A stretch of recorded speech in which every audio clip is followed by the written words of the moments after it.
नमस्कार मित्रांनो, स्वागत आहे तुमचं आजच्या व्हिडिओमध्ये. आजच्या व्हिडिओत आपण बघणार आहोत इंधन दरवाढीनंतर केंद्राचा पेट्रोल बाबत आणखीन एक मोठा निर्णय. निर्यातीवर कर लागू झालेले आहे. केंद्र सरकारने निर्यात होणाऱ्या पेट्रोलवर अतिरिक्त कर म्हणजेच विंडो फॉल टॅक्स लागू केलेला आहे.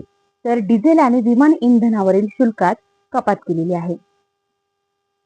नमस्कार मित्रांनो, देशात पेट्रोल आणि डिझेल दरात वाढ करून सर्वसामान्यांना महागाईचा धक्का दिल्यानंतर केंद्र सरकारने एक मोठा निर्णय घेतला आहे.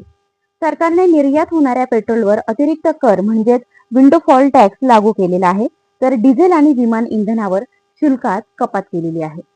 सरकारने पेट्रोलच्या निर्यातीवर प्रति लिटर 3 रुपये अतिरिक्त कर लागू केलेला आहे. तर डिझेलवरील शुल्कात कपात करून ते प्रति लिटर 16.5 रुपये केलेले आहे. तर विमान इंधनावरील निर्यात शुल्क कमी करून ते प्रति लिटर 16 रुपयांवर आणले आहे. हा बदल 16 मे पासून लागू करण्यात आलेला आहे. पेट्रोल आणि डिझेलच्या निर्यातीवरील रस्ते आणि पायाभूत सुविधा उपकर शून्य असेल असे वित्त मंत्रालयाने जारी केलेल्या एका अधिसूचनेत म्हटले आहे. दरम्यान देशांतर्गत वापरासाठीच्या पेट्रोल आणि डिझेलच्या सध्या असलेल्या उत्पादन शुल्कात कोणताही बदल केलेला नाही. पश्चिम आशियातील संकटाच्या पार्श्वभूमीवर पेट्रोलवर प्रति लिटर 3 रुपये इतके विशेष अतिरिक्त उत्पादन शुल्क पहिल्यांदाच लागू केले. डिझेलच्या निर्यातीवर असलेल्या शुल्क प्रति लिटर 23 रुपयांवर 16.5 रुपयांपर्यंत कमी केले आहे.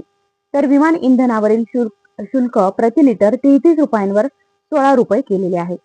अमेरिका इस्रायल विरुद्ध इराण यांच्यातील युद्धामुळे इंधनाचा देशांतर्गत पुरवठा सुरळीत राहावा या उद्देशाने अतिरिक्त कर लागू करण्यात आला आहे. मध्य पूर्वेत युद्ध सुरू झाल्यापासून कच्च्या तेलाच्या दरात वाढ झाली. यामुळे दरांतील फरकाचा गैरफायदा निर्यातदारांनी घेऊ नये यासाठी या उपाययोजना केल्या जात आहेत. जागतिक पातळीवर कच्च्या तेलाच्या दरात अस्थिरता निर्माण झालेली आहे. या पार्श्वभूमीवर तेल विपणन कंपन्यांची नुकतीच पेट्रोल आणि डिझेलच्या दरात प्रति लिटर 3 रुपयांची वाढ केली. आंतरराष्ट्रीय ऊर्जा खर्चात होणारी वाढ भरून काढण्याचा सरकारचा यामागील उद्देश आहे. तर मित्रांनो, अशा प्रकारे आपण पेट्रोल डिझेल बाबत सरकारचा आजच्या बाबतीतला निर्णय आपण आजच्या व्हिडिओमध्ये जाणून घेतलेला आहे. जर तुम्ही चॅनलवरती नवीन असाल तर नक्की चॅनलला सबस्क्राईब करा. धन्यवाद.